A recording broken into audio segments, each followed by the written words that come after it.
He paid $1 billion to marry her. And not a single penny more for her heart. For 3 years, she was his invisible wife. The ghost in his penthouse. He thought she was weak. Broken. That she would never leave. He was wrong. Hello, Kaylin. You once told me I was worth nothing without you. Your company's board just voted. As of today, you work for me. Chapter 1, The Gilded Cage. The first time Kaylin Thorne saw me, he didn't see me at all. He saw a problem to be solved. A temporary, inconvenient solution.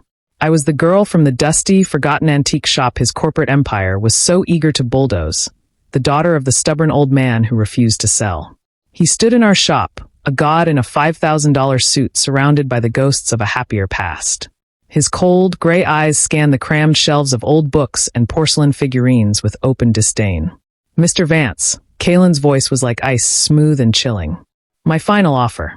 Sign the papers, and the debt your late wife accrued is cleared. You can retire in peace.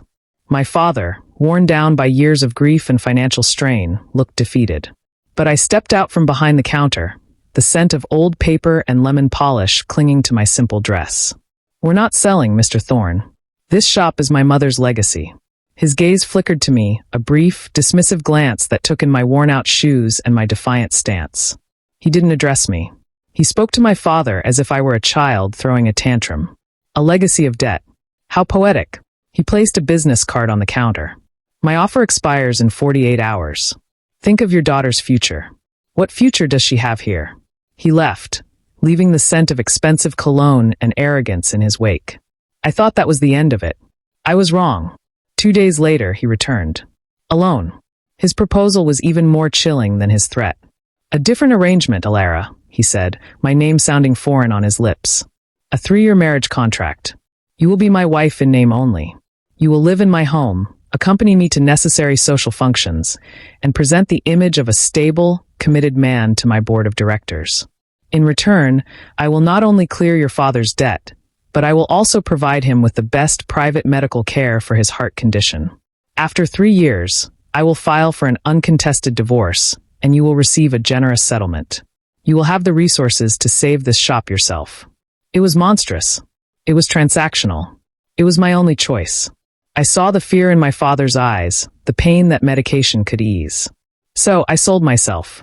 Not for money, but for time. For a chance to save the only thing I had left of my mother. The wedding was a cold, legal affair. I wore a simple cream-colored dress.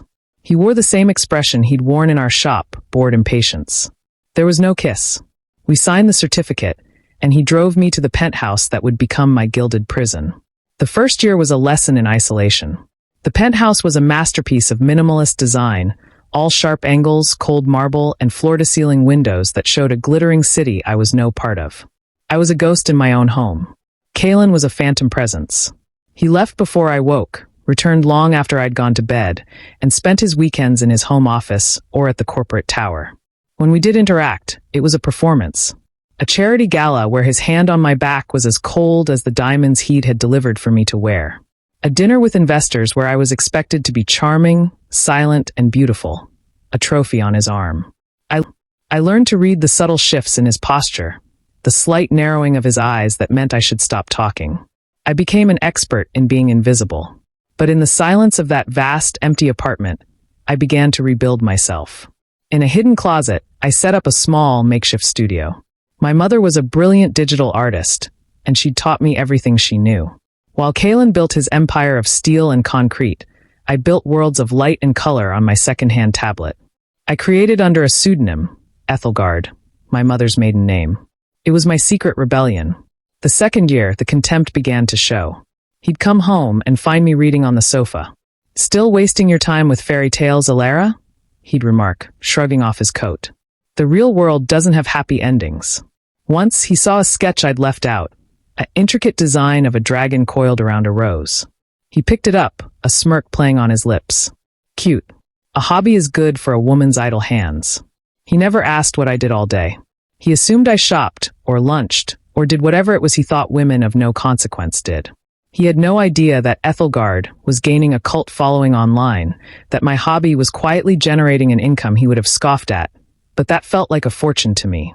The coldness was a constant, gnawing thing. But the true frostbite came in the form of Serafina Dubois. A socialite and model, she was everything I wasn't: polished, predatory, and publicly adored by Kaylin. I'd see their pictures in the tabloids, him holding a door for her, his hand on her lower back, a smile on his face I had never seen directed at me. The press called them the power couple. I was the secret, the nobody wife stashed away in his penthouse. On the night of our 3rd anniversary, I prepared a meal. A foolish, hopeful part of me thought that maybe, after 3 years, a flicker of humanity might remain. I wore a dress I'd designed myself, a soft, flowing blue thing that made me feel like my old self. He came home at midnight. He didn't notice the dress. He didn't notice the meal. He walked straight to his study. "Kaylin," I said, my voice small in the vast space. He paused, not turning around. "I have a conference call with Tokyo. Don't wait up." That was the moment the last ember of hope died. The girl who had agreed to this arrangement to save her father was gone. In her place was a woman who had been forged in cold fire, a woman who knew her own worth, even if her husband was blind to it. I looked around the beautiful, sterile penthouse. The cage had been comfortable, but a cage is still a cage. I walked to the desk in my room, opened my laptop, and began to type. The words at the top of the document were the most powerful I had ever written. Petition for divorce. The 3 years were up. My sentence was over. And his punishment was about to begin. Chapter 2, The Breaking Point. The silence after I printed the divorce papers was louder than any sound the penthouse had ever held. It was a profound, echoing quiet that seemed to suck the air from the room. The hum of the printer felt like a gunshot, the final, decisive act that ended the long, cold war of our marriage. I didn't pack a suitcase. I packed a single, worn leather duffel bag my father had given me. Inside went the few things that were truly mine. My tablet, a folder of my mother's letters, the simple clothes I'd owned before Kaylin's stylists had tried to erase my style, and the first small royalty check from my Ethelgard sales, a tangible seed of my future. I left behind the diamonds, the designer gowns, the keys to the sports car I never drove. They were props from a role I was no longer playing. I placed the manila envelope containing the divorce papers squarely in the center of his stark glass desk. Next to it, I set my wedding ring. The platinum band felt cold and heavy, a shackle I was finally removing. For a moment, I looked at it there, a small, lonely circle on the vast expanse of glass. It had never felt like a symbol of love, only of ownership. Now, it was just a piece of metal. The elevator ride down to the lobby felt like an ascent from the depths of the ocean. With each descending floor, the pressure in my chest lessened. I walked through the marble lobby, the security guards giving me a polite nod, unaware I was never coming back. Stepping out into the crisp night air was my first real breath in 3 years. I didn't look back. I used the royalty check to rent a studio apartment, so small the penthouse's walk-in closet could have swallowed it whole. It had a single window that looked out onto a brick wall, a squeaky bed, and the most beautiful freedom I had ever known. That first night, I slept on a thin mattress on the floor, wrapped in a blanket, and I felt more peace than I had in 1,000 nights on Kaylin's Egyptian cotton sheets. The next morning, my freedom was tested. My phone buzzed, Kaylin's name flashing on the screen. I let it go to voicemail. It buzzed again, and again. Finally, I picked up. His voice was not angry, but laced with a cold, bewildered irritation. "Ilara, there seems to be a set of documents on my desk. Explain this." "I believe the documents are self-explanatory, Kaylin," I said, my voice calm, steady. I was pouring coffee into my chipped mug, the morning sun a pale stripe on my bare floor. A pause.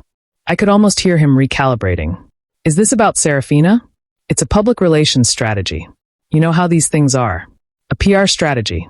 The words were so insulting, so devoid of human emotion, that I almost laughed.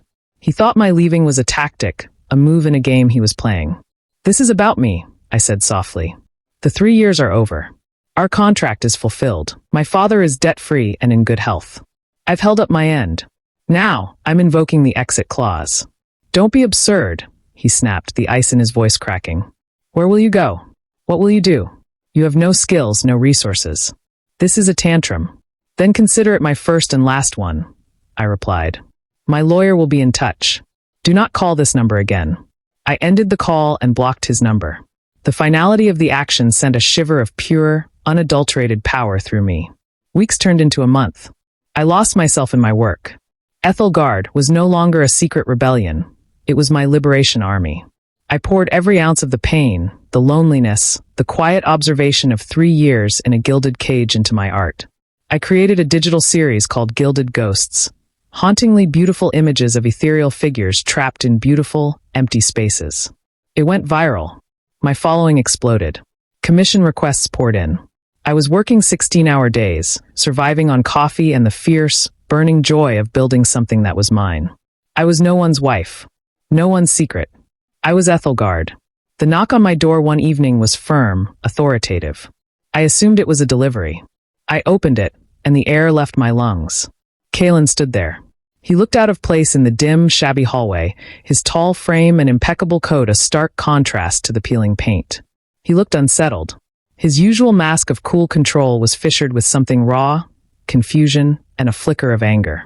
"Alara," he said, his gaze sweeping past me, taking in the small, cluttered space my paint-stained jeans, my hair tied in a messy knot. His eyes lingered on my large monitor, where a half-finished, luminous dragon spread its wings. "What is this?" "This is my life," I said, my hand on the door, ready to close it. "What are you doing here, Kalen?" "The papers are signed." "I haven't signed them yet," he said, his eyes finally locking with mine. For the first time, he was truly looking at me. Not through me, not past me. At me.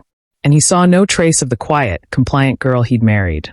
He saw a woman, a stranger, with fire in her eyes and a future in her hands. "I came to bring you home." The word home felt like a slap.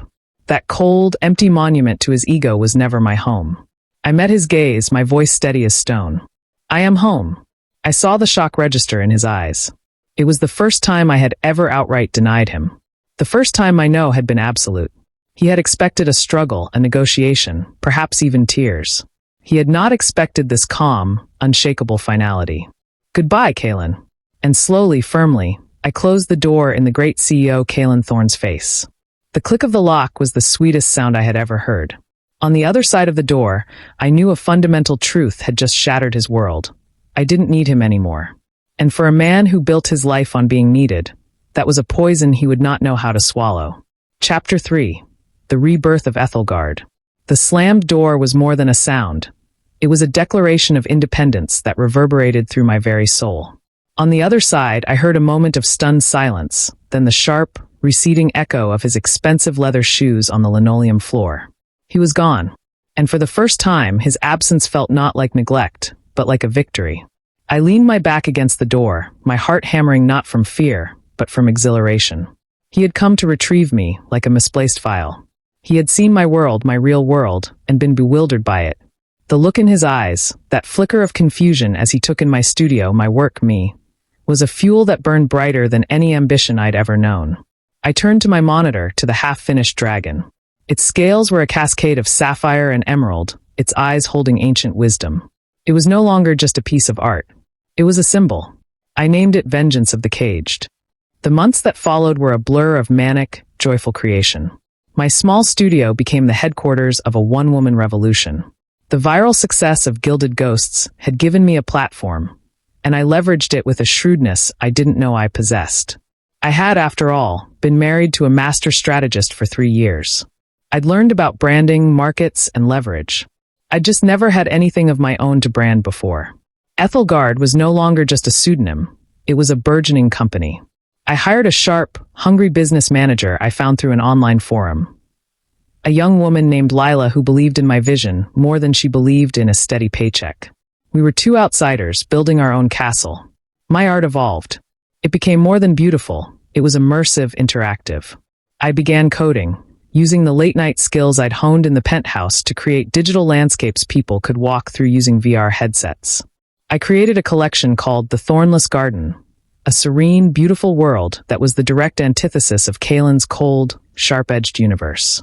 Tech blogs started to take notice. The art world sat up and paid attention. 1 year to the day after I walked out of the penthouse, I stood in a sleek, modern office space, 5 times the size of my studio. It was filled with the hum of computers and the energetic chatter of my small, hand-picked team. I was addressing them, not as a CEO who commanded from an ivory tower, but as a fellow creator. "They think the digital world is cold," I said, my team looking at me with bright, eager eyes. "They think technology and emotion can't coexist. We're going to prove them wrong. We're not just selling art, We're selling experiences. We're selling feeling. Lila approached me, her tablet in hand. The investors are ready. They love the proposal for Echoes of Gaia. They're talking a 7-figure seed funding round. A 7-figure sum. It was more money than I had ever dreamed of having. It was a fraction of Kalen's wealth, but it was mine.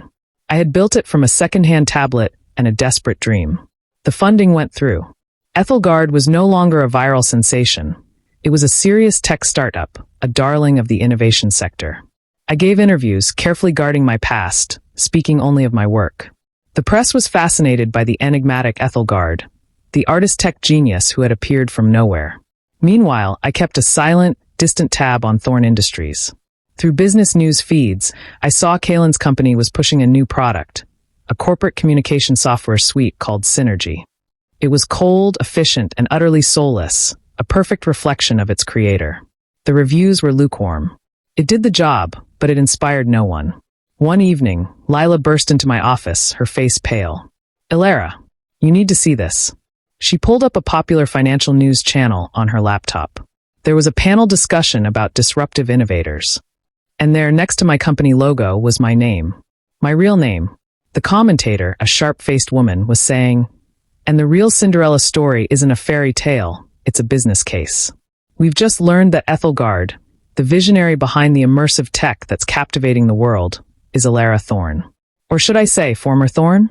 Sources confirm she was married to Kalen Thorn, CEO of Thorn Industries, for 3 years before their quiet divorce last year. The screen split. On one side was my professional headshot. On the other was a paparazzi photo of me from my days with Kalen, looking meek and overshadowed, walking 3 steps behind him. Talk about a hidden asset, the male commentator chuckled. Thorn was sitting on a gold mine and didn't even know it. One has to wonder what this does for his reputation as a man who spots talent. I felt the blood drain from my face. My past was no longer my own. My secret was out. The narrative was already being written. The overlooked wife. The Cinderella CEO. My phone started to vibrate, an unknown number flashing on the screen. Then another. And another. The vultures were circling. But as I stared at the screen at the 2 contrasting images of my life, the invisible wife and the visionary CEO, a slow, fierce smile spread across my face. Let them talk. Let the whole world know. Kalen's greatest mistake was now public knowledge. The world was about to see the quiet, simple girl he dismissed not just succeed, but soar to heights he could barely comprehend. The cage was open, and the bird was not just flying, she was commanding the sky. The game had changed. And for the first time, I held all the cards. Chapter 4, The Unraveling. The world did not simply talk, it roared. The story of Cinderella CEO, as the media had so cleverly dubbed me, was a narrative too delicious to ignore. It had everything: a ruthless billionaire, a hidden genius, a secret divorce, and a stunning reversal of fortune. Overnight, I became a symbol for every overlooked woman, every underestimated underdog. My phone did not stop ringing. Interview requests from major networks flooded Lila's inbox. My social media follower count exploded. Ethelgard was no longer just a tech company, it was a movement. The press painted me as a quiet revolutionary who had bided her time, gathering strength under the nose of a tyrant. The attention was terrifying, but it was also power. I controlled the narrative. In every interview, I was graceful, poised, and subtly devastating. I never spoke ill of Kalen directly. I didn't have to. When asked about my marriage, I would smile a small, bittersweet smile. That chapter of my life taught me a great deal about resilience. I'd say, my voice soft but clear. It taught me that your worth isn't determined by how someone else values you. Sometimes the most beautiful gardens grow in the most neglected soil. The subtext was a screaming headline. Asterisk, he neglected me. He didn't see my value. Asterisk. The effect on Thorn Industries was immediate and brutal. Kalen's stock, already shaky from the lukewarm reception of Synergy, took a nosedive. Business analysts, the same ones who had once lauded his ruthless efficiency, now questioned his judgment. How could a man so brilliant be so blind to the talent in his own home? What other catastrophic errors in judgment was he capable of? I saw a photograph of him taken outside his corporate tower. He was storming through a scrum of reporters, his face a thundercloud of contained fury, his jaw so tight it looked like it might snap. The caption read, "Thorn under fire." It was the first time I had ever seen him look anything less than perfectly in control. A week after the story broke, my assistant buzzed my intercom. Her voice was hesitant. "Ms. Vance, a Mr. Thorne is here to see you. He's rather insistent." My blood ran cold, then hot. He had come to my territory. My sanctuary. "Send him in," I said, my voice miraculously steady. The door to my office swung open and Kalen filled the frame. He looked like he hadn't slept. His usually immaculate suit was slightly rumpled, his tie loosened. The cold, polished mask was gone, replaced by a raw, volatile energy. He was a storm contained only by skin and bone. He didn't speak for a long moment, his gray eyes scanning my office. The vibrant concept art on the walls, the awards already on my shelf, the team laughing outside my glass door. He was seeing the full, glorious scope of the life I had built without him. The life he had deemed impossible. "Elara," he finally bit out, the word of condemnation. "Kalen," I replied, leaning back in my chair. "To what do I owe the pleasure? Here to offer some business advice? Or perhaps to tell me my success is just a hobby?" He flinched as if I'd struck him. He walked to my desk, planting his palms on the smooth surface, leaning into my space. The scent of his cologne, once so intimidating, now just smelled like the past. "This little stunt of yours is costing me millions," he seethed, his voice low and dangerous. "You're a laughingstock. A media circus. This art project of yours is a bubble, and it will burst." I met his glare without blinking. "Is that a threat? Or a prediction? Your predictions haven't been very accurate lately. You predicted I'd come crawling back. You predicted I had no future." "This isn't you," he exploded, straightening up and running a hand through his perfectly styled hair, disheveling it. "This is some twisted revenge fantasy. You were content in that penthouse. You were happy with your quiet life." His words were so profoundly wrong, so utterly revealing of his blindness, that I actually laughed. It was a dry, humorless sound. "Content? Happy? Kalen, you never knew me. You married a ghost and you're shocked she had a heartbeat all along." I stood up, facing him across the desk, my own anger, long buried and frozen, finally thawing into a hot, righteous fire. "You didn't want a wife. You wanted a portrait on the wall that wouldn't talk back. You got exactly what you wanted for 3 years. Don't come into my company, the company I built from the ground up, and accuse me of staging a stunt because you finally have to face the consequence of your own neglect." He stared at me, his chest heaving. The raw anger in his eyes was slowly being doused by a dawning, horrifying comprehension. He was finally seeing the truth, and it was dismantling him. This company, he gestured weakly around the room. The talent, it was all there? All that time? I didn't answer. I just let the silence hang between us, heavy and absolute. The fight seemed to drain out of him. The powerful CEO deflated, leaving behind just a man, a tired, bewildered man who was realizing far too late that he had thrown away a masterpiece, mistaking it for a simple sketch.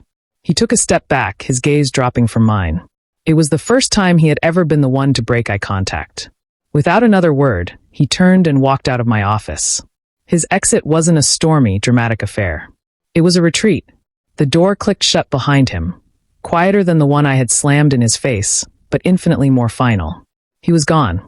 But this time, he had taken something with him, the last vestige of his power over me.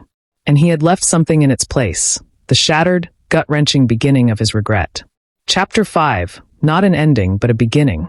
The city's most prestigious annual charity gala, the Heart of Gold auction, was a sea of glittering gowns and black ties. It was Kalen's world, a world I had once navigated as a silent, decorative shadow. Tonight, I entered as a crown jewel. Heads turned as I walked in on the arm of Liam, the brilliant and kind-hearted architect I'd been collaborating with on a new immersive museum project. My gown was not one of Kalen's chosen ones. It was a stunning, deep emerald creation I'd designed myself, a color that spoke of growth and life. I wore no diamonds, only a single, raw emerald pendant. I was not a trophy to be displayed. I was a statement to be understood. I felt his gaze before I saw him. A prickling on the back of my neck, a shift in the atmosphere. Across the room, Kalen stood alone near a towering ice sculpture. Serafina was nowhere to be seen. He held a glass of champagne, but he wasn't drinking. He was just watching me. The look on his face was not the cold fury from my office, nor the bewildered shock from my studio door. It was a deep, hollowed-out ache, the look of a man witnessing his own ruin. The night proceeded. I moved through the crowd with an ease I'd never possessed before, laughing with investors, discussing art with patrons, my hand resting comfortably in the crook of Liam's arm. I was in my element, and everyone could see it. The climax of the evening was the live auction. The final item was a unique, one-of-a-kind experience, a private, immersive journey through my thornless garden digital world led by me. The bidding was fierce, a testament to Ethelgard's soaring value. And then a voice cold and clear cut through the buzz. $1 million. A collective gasp rippled through the ballroom. All heads swiveled. It was Kalen. He stood, his eyes locked on me, his expression unreadable. The auctioneer stammered. We have $1 million from Mr. Thorne. Do I hear 1.1? The room was silent. It was an absurd, obscene amount of money. It was a power play, a desperate attempt to buy back a piece of what he'd lost. I stepped forward, gently taking the microphone from the stunned auctioneer. My heart was pounding, but my voice was serene. I'm sorry, Mr. Thorne, I said, my voice echoing in the silent hall. This experience is not for sale to you. The gasp this time was deafening. I had publicly humiliated the great Kalen Thorne. His face went pale. Later, as Liam was fetching our coats, I stood on the terrace, looking out at the city lights, the same lights I'd once viewed from a cage. I heard the door open and close behind me. I didn't need to turn to know it was him. Why? His voice was ragged, stripped bare of all its arrogance. Was it all a lie? Those 3 years? Were you just waiting? I turned to face him. The anger was gone from me now, replaced by a profound, almost sorrowful peace. No, Kalen. I wasn't waiting. I was surviving. And then I was healing. You didn't lose me because I was secretly a genius. You lost me because you were never my husband. You were my warden. He flinched as if I'd struck him. I see that now, he whispered, his gaze dropping. I see you now, Alara. And the sight of what I had and what I destroyed, it is a constant agony. He finally voiced the truth that had been consuming him. I regret it. I regret every second of the coldness. I regret not seeing the magnificent woman in front of me. I regret it all. There it was. The confession the entire story had been building toward.